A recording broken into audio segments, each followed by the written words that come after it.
नोट्सों में लापरवाही करना ही मत, क्योंकि ये चीजें नोट्स, ये जो ड्रग आप बाद में पढ़ना चाहोगे तो अपने नोट्स के अलावा क्या निकलेगा। कोई सी बुक में ये नहीं दी होती है, कोई सी भी बुक के अंदर आपको क्लियर दवाइयां नहीं मिलेगी, ये मैं गारंटी के साथ लिखता हूँ। कोई सी बुक आपको ऐसा जोन की इसकी बुकें आती है, कोई सी बुक क्लियर ड्रग के साथ नहीं आती। जो मैं लिखा रहा हूँ वो क्लियर लिखा रहा हूँ, छांट के लिखा रहा हूँ, उस चीज अलग करके लिखा रहा हूँ। इनके नोट्स अपना कभी भी लाइव में जरूरत पढ़ने के तो नोट्स से पढ़ पाओगे, नहीं तो आप सोचोगे कि मार्केट में मिल जाएगी बुकें, तो नहीं मिलेगी। मिल तो जाएगी लेकिन क्लियर बुक नहीं मिलेगी जिसमें डायरेक्ट लिखी हुई चीजें हो। इसमें आपको बहुत सारी जटिलताओं से गुजरना पड़ेगा, किसी जटिलता समझ में नहीं आएगी। ठीक है, टाइप ऑफ ड्रग्स के अंदर अपना चैप्टर का टाइप ऑफ ड्रग्स, इसके अंदर अपने 19 नंबर की जो मेडिसिन है उसका नाम है psychotropic drug. Psychotropic drug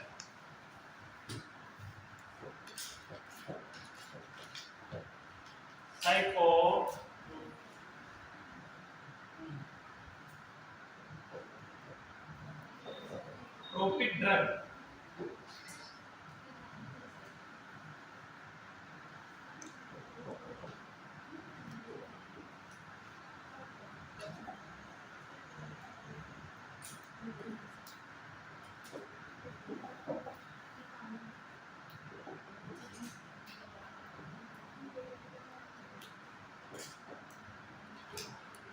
psychotropic drug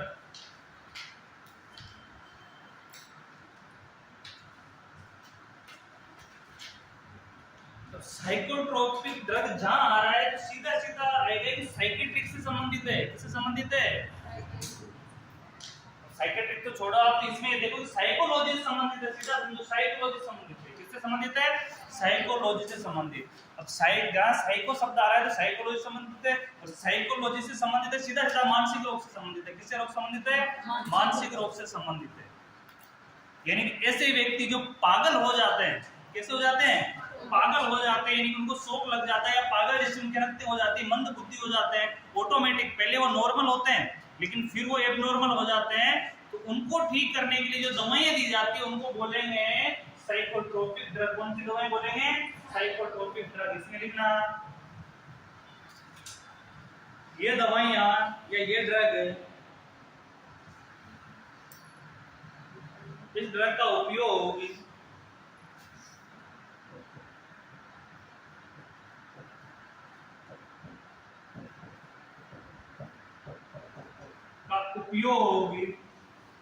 मानसिक रोग,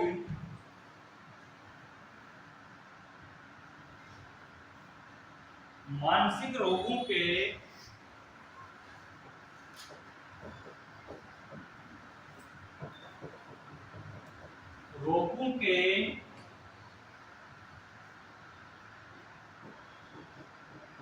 उपचार के लिए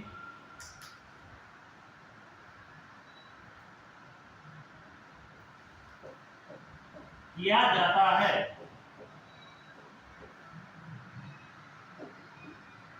इस ड्रग का उपयोग मानसिक रोगों के उपचार के लिए किया जाता है। जैसे जैसे इसका एग्जांपल लिखना। पहला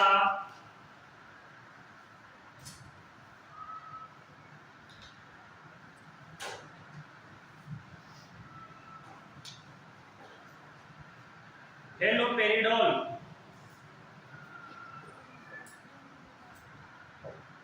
हेलोपेरिडोल।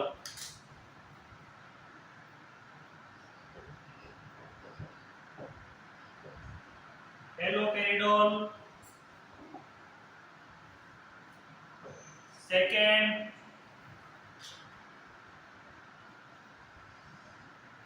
इमिप्रियामिन,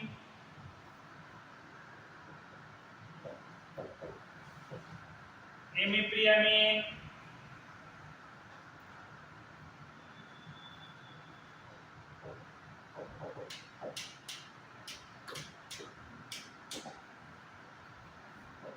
थर्ड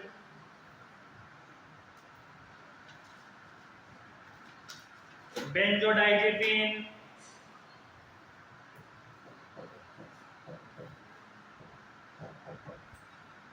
बेंजोडाइजेपिन,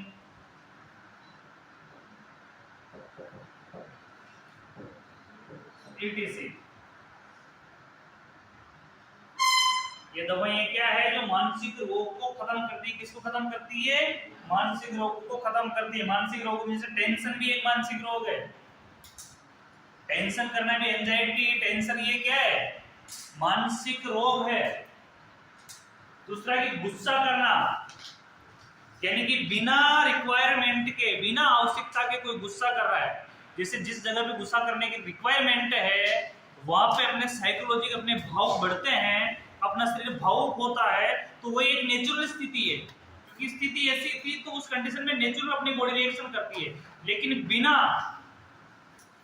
रिक्वायरमेंट के, बिना आवश्यकता के कोई व्यक्ति नेचुरली गुस्सा करता है, बिना आवश्यकता के गुस्सा करता है, यानी कि हल्की से बात पे गुस्सा हो जाता है। तो ऐसा व्यक्ति जो हमेशा ही गुस्से में रहता है, ऐसा व्यक्ति जो हमेशा ही गुस्से में रहता है, गुस्से जैसी बात करता है, गुस्से की भावना से गुजरता है हमेशा के लिए, जब भी उससे बोलोगे तो गुस्से से ही बात करेगा वो।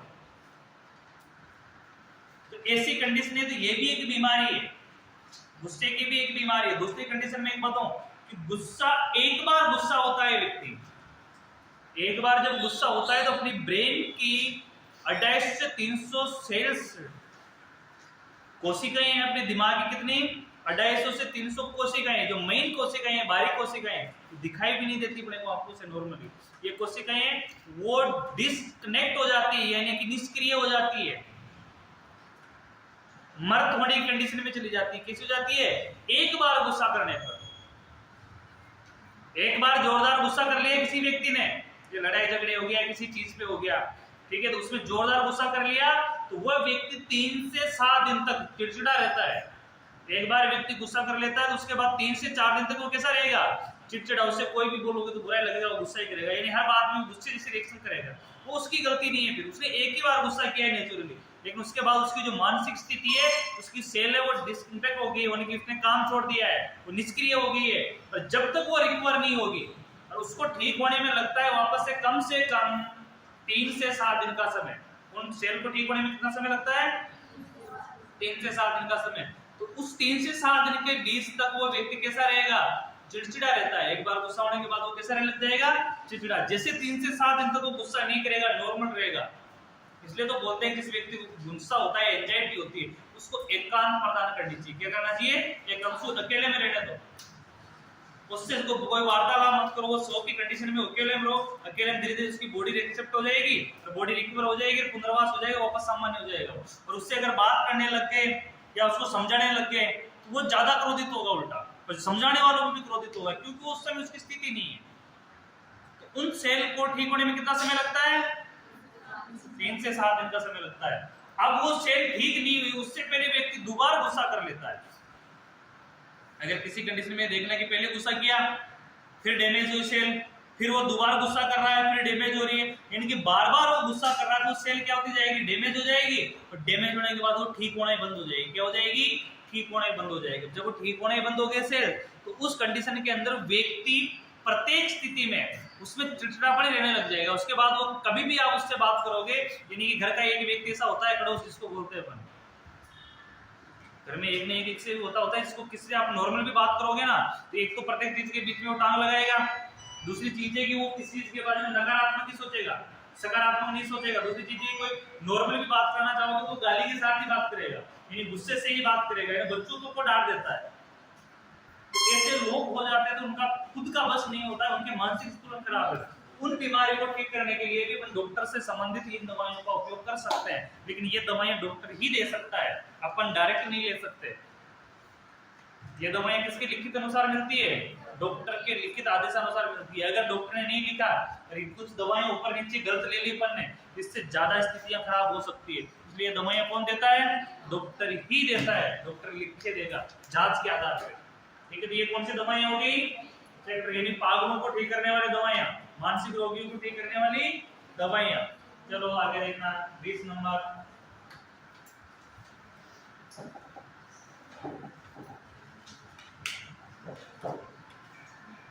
20 number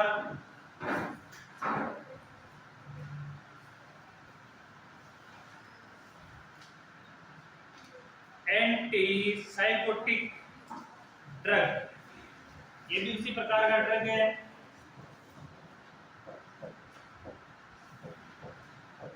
anti psychotic drug,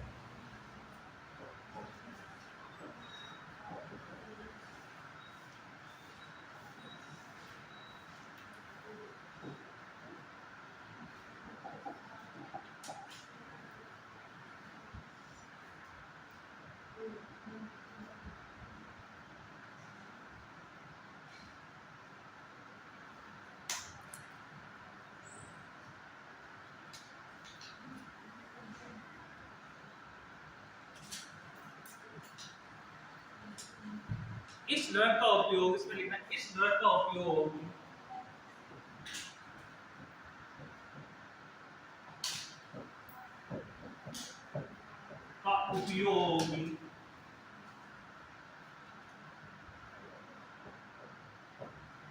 psychotic disorder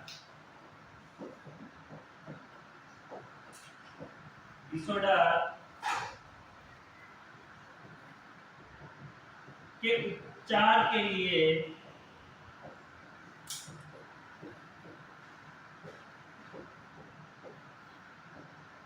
किया जाता है।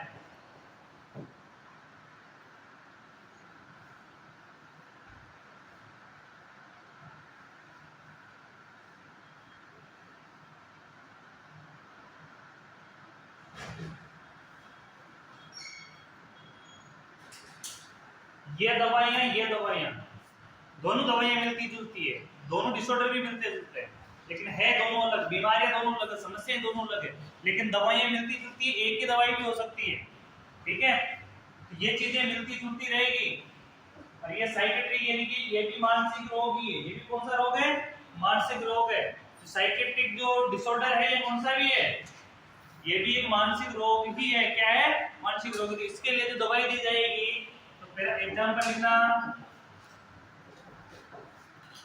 पहला एग्जांपल तो जो पहले वाले में अपन ने दवाई लिखी थी वही है,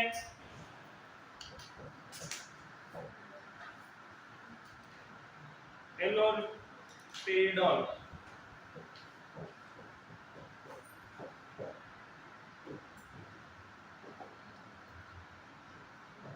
सेकंड लिखना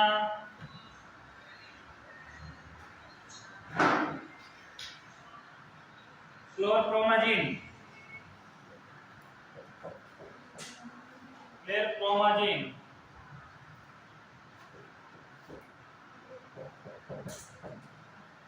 क्लोरप्रोमाजिन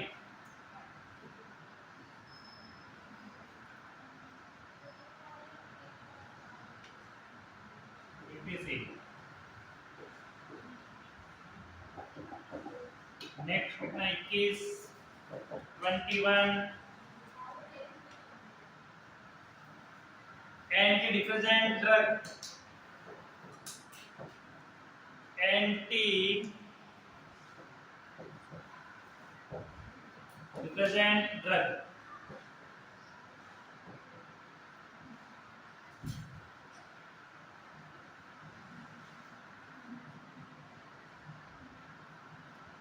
एंटी डिप्रेसेंट ड्रग, ये दवाएं भी मानसिक रोग, जैसे ये डिप्रेशन यानी व्यक्ति चला जाता है डिप्रेशन में, शॉक की कंडीशन में, उस डिप्रेशन को कम करने के लिए एंटी डिप्रेसेंट ड्रग का उपयोग किया जाता है। ये दवाएं क्या काम करती हैं? डिप्रेशन को खत्म करती है। क्या काम करती है? डिप्रेशन को खत्म करती है। इसमें लिखना है इस ड्रग का उपयोग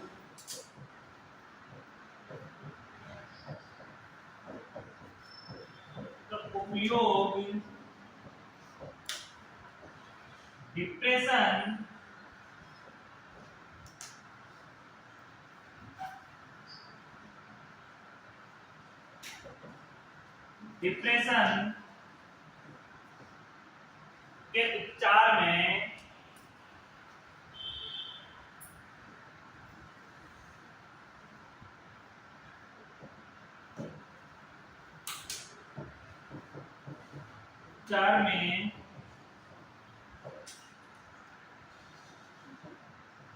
किया जाता है।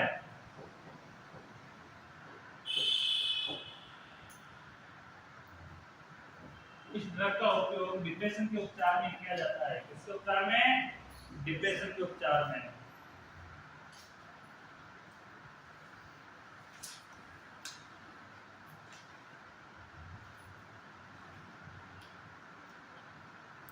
अब इसमें एग्जांपल लिखना, कौन कौन सी दी जाती है डिप्रेशन के उपचार में।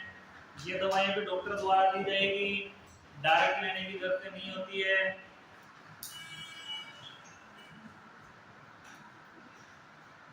फ्लोक्साटिन, फ्लोक्साटिन,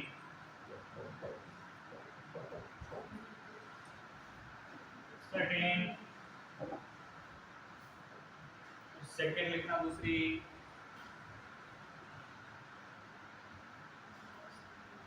नोल्ट्रिपाइलिन,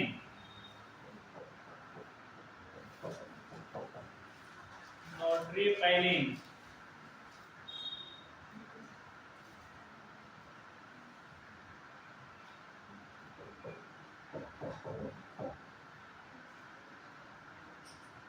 नोल्ट्रिपाइलिन,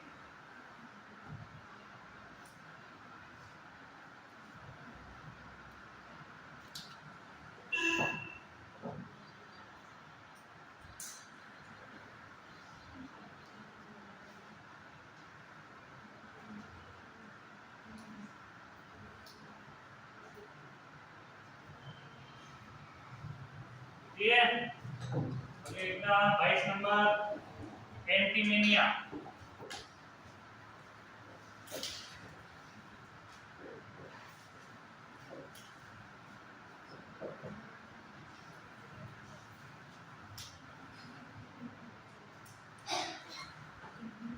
एंटीमेनियक ड्रग,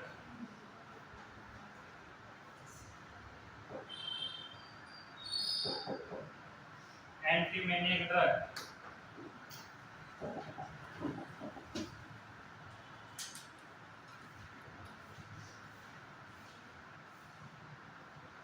लिखना, इस ड्रग का उपयोग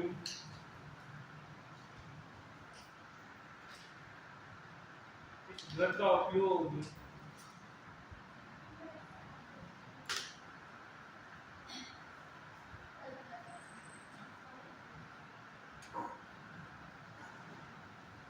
मेनिया के उपचार के लिए, ड्रग का उपयोग मेनिया के उपचार के लिए किया जाता है।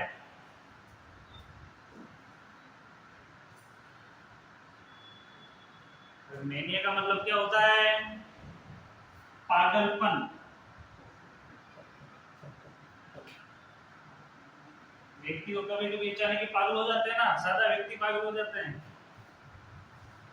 होते नहीं होते हैं। नॉर्मल व्यक्ति भी कई बार अपने पागलों जैसे करने लग जाते हैं। तो ऐसे व्यक्ति जो न चाहते हुए पागल है,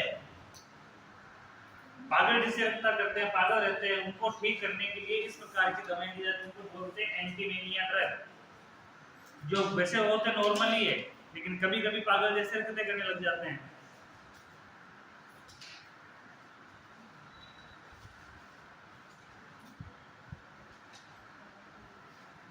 जैसे लिथियम कार्बोनेट,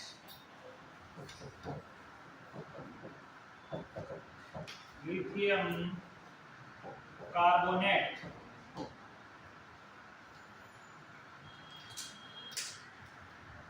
एग्जांपल पे लिखना, लिथियम कार्बोनेट जो मेनिया में पागलपन को ठीक करने की दवाई है।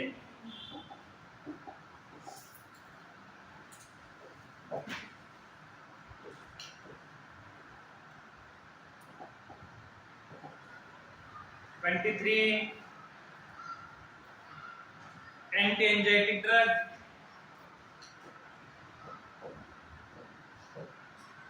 एंटी एंजाइटिक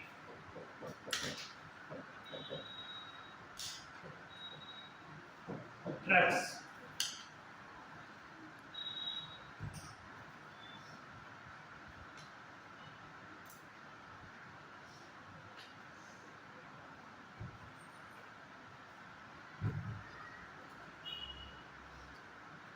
इस ड्रग का उपयोग एंजाइटी के उपचार में लिया जाता है। एंजाइटी के उपचार के लिए किया जाता है। इस ड्रग का उपयोग एंजाइटी यानी चिंता, टेंशन, एंजाइटी को कम करने के लिए या खत्म करने के लिए लिया जाता है, उपचार के लिए लिया जाता है।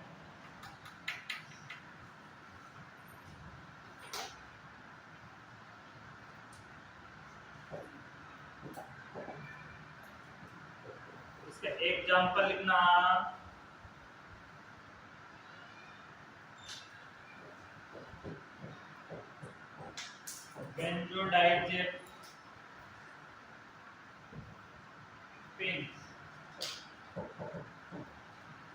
बेंजोडाइजेपिन जो ये दवाई अपन पागलपन में भी दे रहे थे, ऊपर मानसिक वाले में दे रहे थे ना, तो ये दवाई है चिंता को खत्म भी यही करती है।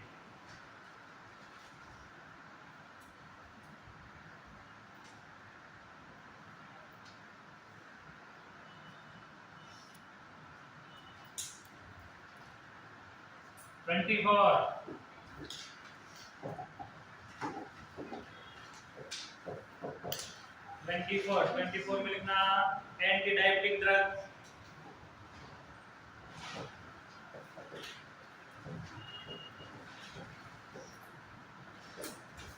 एंटी डायबिटिक ड्रग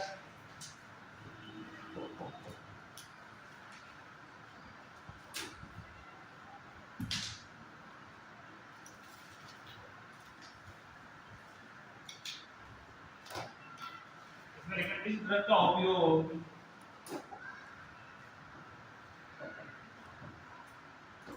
ड्रग का उपयोग डायबिटीज मेलाइटस के उपचार के लिए किया जाता है। इस ड्रग का उपयोग डायबिटीज मेलाइटस के उपचार के लिए किया जाता है। मेलाइटस यानी डायबिटीज मेलाइटस यानी किसे कहेंगे? शुगर, मधुमेह। शुगर की बीमारी को रोकने के लिए इन दवाइयों का उपयोग किया जाता है, एंटी डायबिटिक ड्रग होते हैं। और इसमें एक ही दवाई आती है, वो इंसुलिन। इसका एग्जांपल होता है इंसुलिन।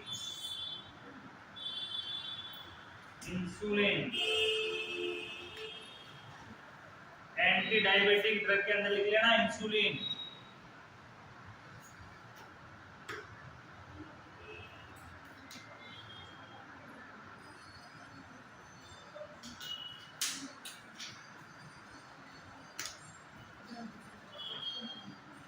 ट्वेंटी फोर हो गई, 25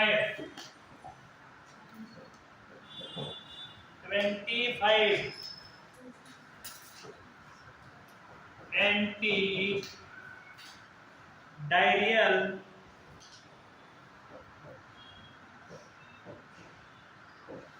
ऐसी दवाइयां जो डायरिया को कम करती है। इसमें लिखना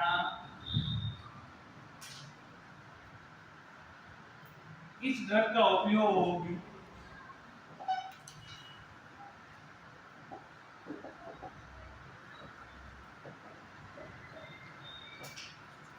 डायरिया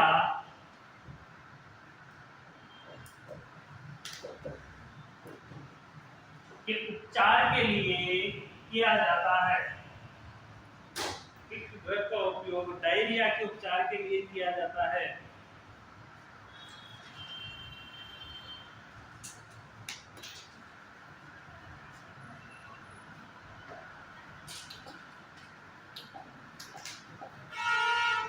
जैसे एग्जांपल लेपेरामाइड,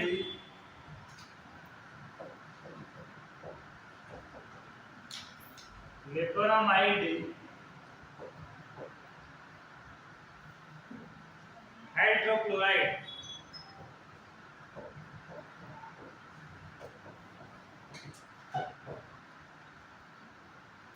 रेपाडामाइड हाइड्रोक्लोराइड, ये दस्त की दवाई है। किसकी दवाई है? दस्त की।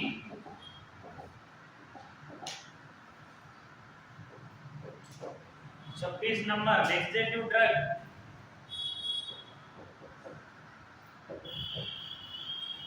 Laxative drug.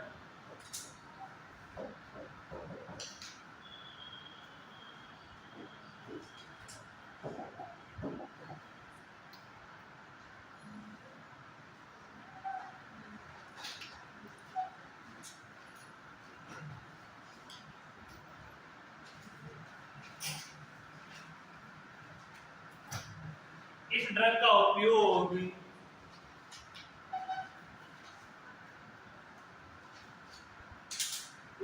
का उपयोग स्टूल यानी मल, स्टूल को ढीला करने के लिए किया जाता है। इस ड्रग का उपयोग स्टूल यानी मल को ढीला करने के लिए किया जाता है। अरे लेक्सेटिव ड्रग कौन सी बीमारी में देते हैं? लेक्सेटिव ड्रग पढ़ा है ना अभी? कौन सी दवाई बीमारी में देते हैं? स्टूल कौन सी बीमारी में टाइट होता है? डायरिया में? बवासीर किसकी वजह से होता है? कॉन्स्टिपेशन से। किससे होता है? कॉन्स्टिपेशन। जब कब्ज की शिकायत होगी पेट में, किसकी शिकायत होगी? कब्ज की, यानी कब्जी होती है, कब्ज होता है पेट में, जिसको अपन इंग्लिश में बोलते हैं कॉन्स्टिपेशन। क्या बोलेंगे कब्ज को? कॉन्स्टिपेशन। तो कॉन्स्टिपेशन में स्टूल टाइट हो जाता है। जिस पेशेंट को कॉन्स्टिपेशन होता है उसमें क्या हो जाता है? स्टूल टाइट हो जाता है, यानी कि स्टूल पास ही नहीं हो पाता है। प्रेस होने जाने के बावजूद पास नहीं होना हो पाता है। दूसरी कंडीशन, ऐसे पेशेंट को हमेशा के लिए, वो जब भी बैठेगा कुछ भी कर रहा होगा उसको हमेशा पेट का डिस्कम्फर्ट फील होता है और हमेशा ऐसा लगेगा उसको कि उसको जाना है, वॉशरूम जाना है। हमेशा उसकी फील ऐसा रहता है कि उसको जाना है, लेकिन वो फिर भी वॉशरूम जाता है, लेकिन स्टूल फिर भी पास नहीं हो पाता है। ठीक है, यानी कि स्टूल बिल्कुल टाइट हो जाता है, सख्त हो जाता है, उसमें स्टूल पास ही नहीं हो पाता है। उस कंडीशन में स्टूल को ठीक करने के लिए, स्टूल को मुलायम करने के लिए, सॉफ्ट करने के लिए लेक्सेटिव ड्रग का उपयोग किया जाता है। जो भी कॉन्स्टिपेशन में पढ़ा है, डाइजेस्टिव सिस्टम में पढ़ा है, डाइजेस्टिव सिस्टम मेटाबॉलिक में पढ़ा है, डाइजेस्टिव सिस्टम डिसऑर्डर में पढ़ा है लेक्सेटिव ड्रग। ये कौन सी दवाई है? स्टूल को कम करती है। अगर यदि इस कंडीशन के अंदर इस दवाई से भी फर्क नहीं पड़ता है, कॉन्स्टिपेशन ज्यादा मात्रा में, कॉन्स्टिपेशन यानी ज्यादा, यानी कब्ज की शिकायतें बहुत ज्यादा है, लंबे समय से है, और उस कंडीशन में फिर भी स्टूल पास नहीं हो रहा है दवाइयां देने के बावजूद भी, तो उस कंडीशन में एनीमा दिया जाता है। क्या दिया जाता है? एनीमा। एक तो होता है एनीमिया, एनीमिया यानी ब्लड की कमी, एक होता है एनीमा। एनीमा एक लिक्विड होता है जो पेशेंट को ओनली स्टूल को मुलायम करने के लिए दिया जाता है। किसके लिए दिया जाता है? स्टूल को मुलायम करने, मल को सॉफ्ट करने के लिए एनीमा दिया जाता है। लेकिन एनीमा से पहले दवाइयों का उपयोग किया जाता है। अगर दवाइयां काम नहीं कर रही है, कॉन्स्टिपेशन ज्यादा है, तब एनीमा का उपयोग किया जाता है, नहीं तो नहीं किया जाता। ठीक है, लेक्सेटिव ड्रग में लिखना, इस ड्रग का उपयोग स्टूल को ढीला करने के लिए किया जाता है।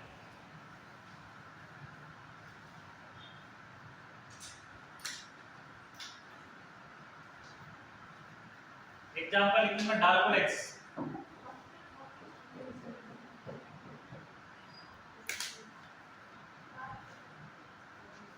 डल्कोलेक्स,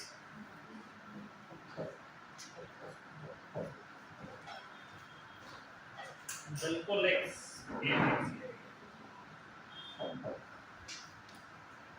डल्कोलेक्स जो दवाई है स्टूल को सॉफ्ट करने में काम आती है। क्या काम आती है? स्टूल को सॉफ्ट करने का काम करती है। 27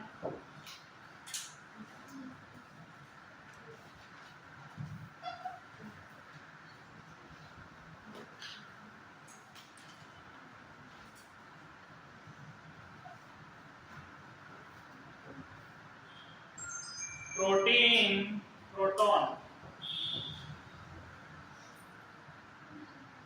proton pump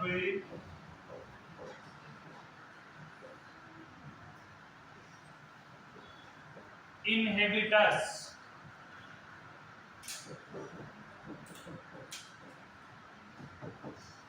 proton pump inhibitors proton pump inhibitors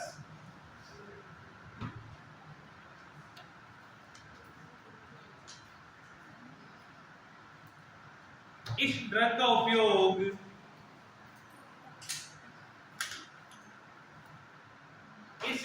उपयोग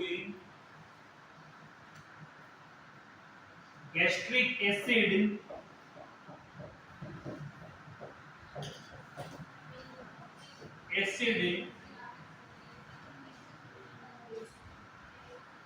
या पेप्टिक अल्सर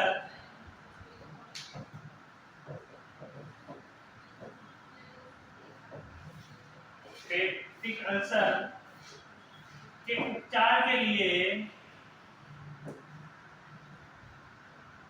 पेप्टिक अल्सर के उपचार के लिए किया जाता है। इस ड्रग का उपयोग गैस्ट्रिक एसिड और पेप्टिक अल्सर यानी पेट का एसिड एवं पेट के अल्सरों की रोकथाम के लिए किया जाता है। प्रोटॉन पंप इनहिबिटर्स का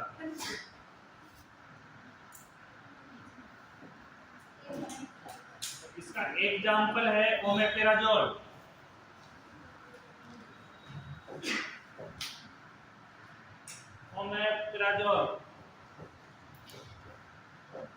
ओमेप्राजोल भी, इसके अलावा पेंटाप्राजोल भी होता है।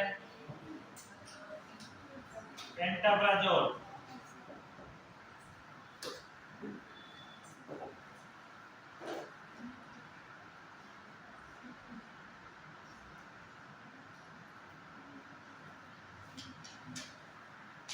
पेंटाप्राजोल ओमेप्राजोल दोनों एक ही काम करती है। अरे पेट संबंधी किसी को किसी प्रकार की प्रॉब्लम हो जाती है तो आईवी की बोतल चढ़ाई जाती है, ठीक है। पेप्टिक अल्सर को या पेट दर्द को कम करने के लिए जो बोतल चढ़ाई जाती है, इंजेक्शन दिया जाता है। आईवी इंजेक्शन दिया जाएगा, या तो ओमेप्राजोल दिया जाएगा या पेंटाप्राजोल दिया जाएगा। दोनों में से एक इंजेक्शन दिया जाता है। साथ के साथ ही ओरल से भूखे पेट वाले जो कैप्सूल दिए जाते हैं, कैप्सूल देते हैं भूखे पेट के लिए, उनमें भी या तो ओमेप्राजोल आता है या पेंटाप्राजोल आता है। तो वो डायरेक्ट ओरल से ली जाने वाली दवाइयां इन्हीं को इंजेक्शन तौर पे लेते हैं, आईवी करते हैं। क्या करते हैं? Ivy.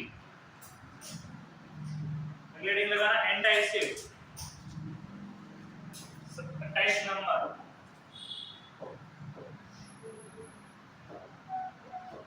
Antacid drug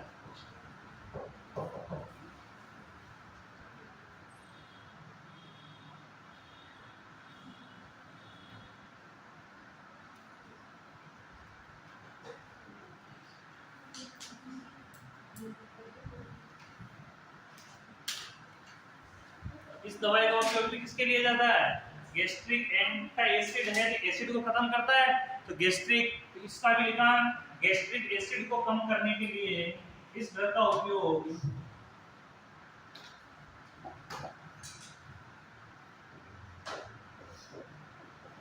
gastric acid के उपचार के लिए किया जाता है। इस ड्रग का उपयोग गैस्ट्रिक एसिड के उपचार के लिए किया जाता है। एग्जाम्पल एल्यूमिनियम,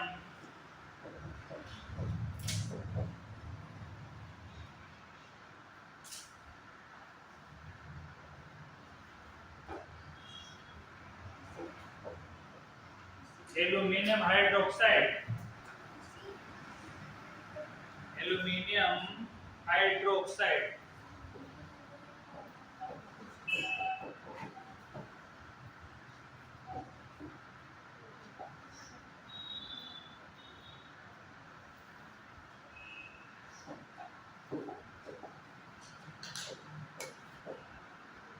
ये कौन सी दवाई है? ये भी गैस्ट्रिक एसिड को, यानी कि कब्जी हो या अपने क्या कब्जी क्या उससे होता है क्या एसिडिटी, खट्टी की डकारें लग जाती है ना, उस कंडीशन को ठीक करने के लिए इसका उपयोग किया जाता है।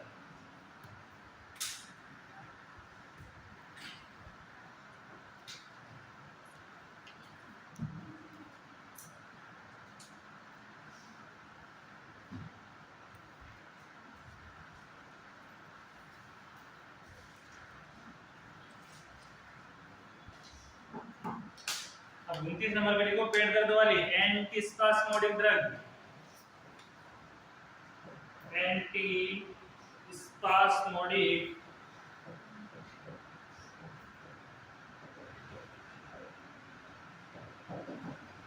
एंटीस्पास्मोडिक ड्रग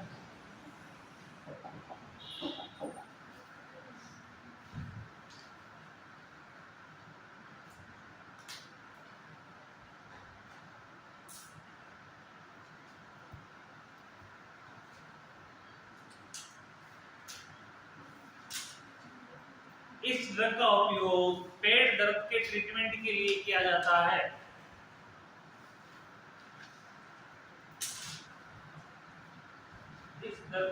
दवाई का उपयोग, इस ड्रग का उपयोग पेट दर्द के उपचार के लिए किया जाता है।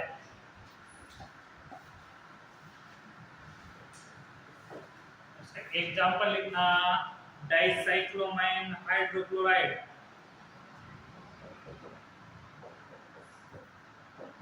माइन हाइड्रोक्लोराइड,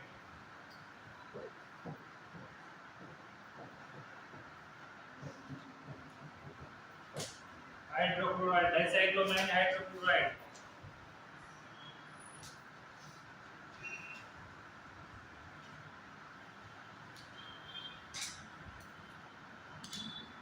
इंजेक्शन लगाना हो तो उसमें भी डाइजेपाम लगा दिया जाता है। कौन सा लगा दिया जाता है? डाइजेपाम। अगर इंजेक्शन की जरूरत हो, तो लगा दिया जाता है डाइजेपाम। डाइजेपाम एठन होती है। डाइसाइक्लोमाइन टेबलेट फॉर्म में भी आता है। डाइसाइक्लोमाइन और डाइजेपाम ऑन इंजेक्शन होता है। एठन को कम करता है। एठन को रिकवर करने के लिए डाइजेपाम लगा दिया जाता है।